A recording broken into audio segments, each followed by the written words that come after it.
Perkenalkan, nama saya Cindy Yuliana Lestari Ningrum, kelas 12 IPS 1. Selamat pagi teman-teman, Bapak Ibu Guru yang saya hormati. Puji syukur kehadirat Tuhan Yang Maha Esa, saya masih bisa melihat Bapak Ibu Guru dan teman-teman dalam keadaan sehat walafiat. Pada kesempatan hari ini, saya akan menyampaikan adaptasi kebiasaan baru yang bertentangan dengan COVID-19. Selama 3 bulan semenjak diumumkan kasus pertama COVID-19 pada bulan Maret 2020 oleh Presiden Joko Widodo, pemerintah terus berupaya melakukan langkah-langkah mitigatif dan penanganan seoptimal mungkin agar virus ini tidak semakin menyebar dan membawa korban jiwa.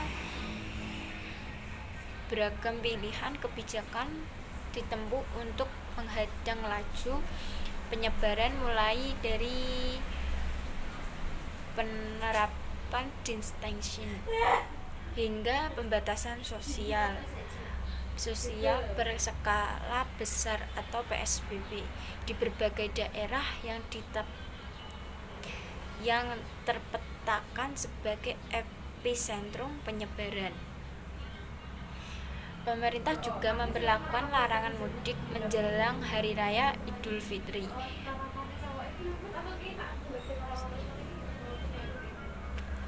Terlepas dari berbagai opsi kebijakan yang ditempuh pemerintah Indonesia, seperti halnya pemerintah di negara lain, belum bisa memprediksi secara akurat kapan pandemi ini akan segera berakhir. Salah satu harapan terbesar agar pandemi ini bisa segera ditanggulangi adalah penemuan vaksin yang sedang diupayakan oleh berbagai ilmuwan di dunia. Namun demikian, seperti yang disampaikan oleh World Health Organization atau WHO, temuan vaksin diperkirakan paling cepat dapat terlaksana pada 2021. Hal ini berarti setidaknya sampai akhir tahun ini seluruh masyarakat di dunia, tidak terkecuali Indonesia, harus membiasakan diri untuk hidup berdampingan dan berdamai dengan COVID-19. Selama vaksin belum ditemukan, masyarakat dihimbau untuk patuh menaati dan menjalankan protokol kesehatan yang telah ditetapkan oleh pemerintah.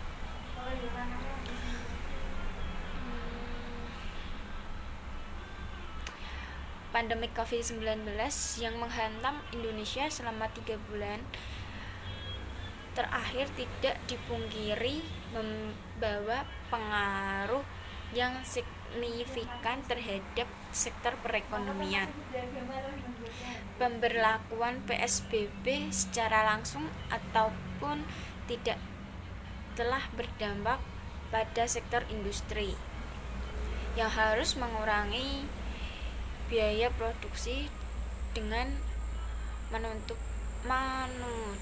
pabrik, merumahkan karyawan, hingga melakukan PHK sebagai upaya rasional dalam merespon penurunan jumlah pemerintah dan pendapatan. Hal ini membawa efek domino seperti meningkatnya jumlah pengangguran dan penurunan kualitas hidup masyarakat. Pemerintah pun harus mengeluarkan dana yang tidak sedikit dari anggaran negara untuk menyediakan stimulus dalam rangka menopang berbagai sektor yang terdampak. Kondisi tersebut pada akhirnya membawa pemerintah Indonesia pada pemahaman untuk menerapkan kebijakan new normal atau tatanan kehidupan normal baru sebagai respon realistis terhadap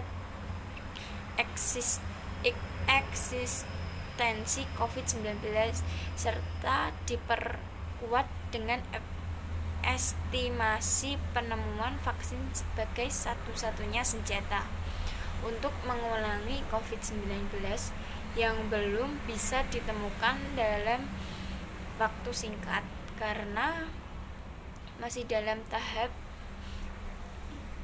pengembangan dan membutuhkan waktu untuk uji coba. Dapat disimpulkan bahwa kebijakan tatanan kehidupan normal baru muncul sebagai kalkulasi rasional terhadap perkiraan kondisi ekonomi nasional, kompromi terhadap rentang waktu yang cukup lama hingga vaksin ditemukan, serta pemahaman realistis bahwa kemungkinan besar COVID-19 tidak akan pernah hilang dari muka bumi, sehingga masyarakat harus menjajaki kemungkinan untuk hidup berdampingan secara damai.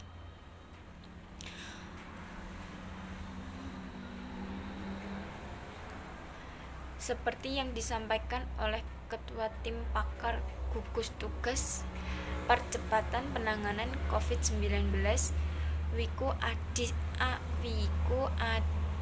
Sasmito, new normal sendiri dimaknai sebagai perubahan perilaku masyarakat untuk tetap menjalankan aktivitas secara normal.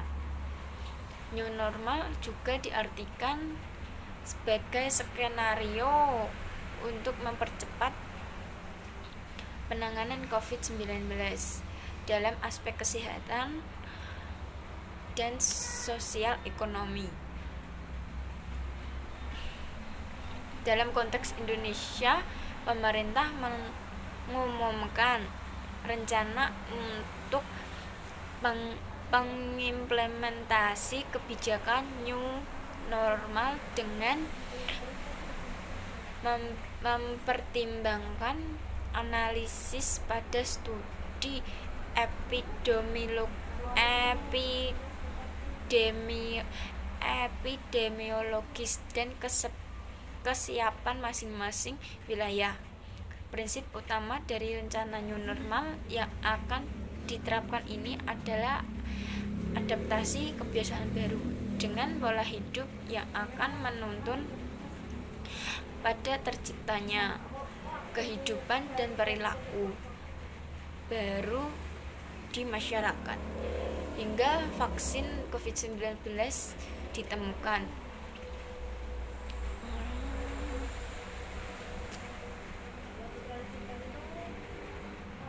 Sekiranya itu yang dapat saya sampaikan pada hari ini. Maaf sebesar-besarnya jika ada kata yang salah. Sekian dan terima kasih. Salam sehat.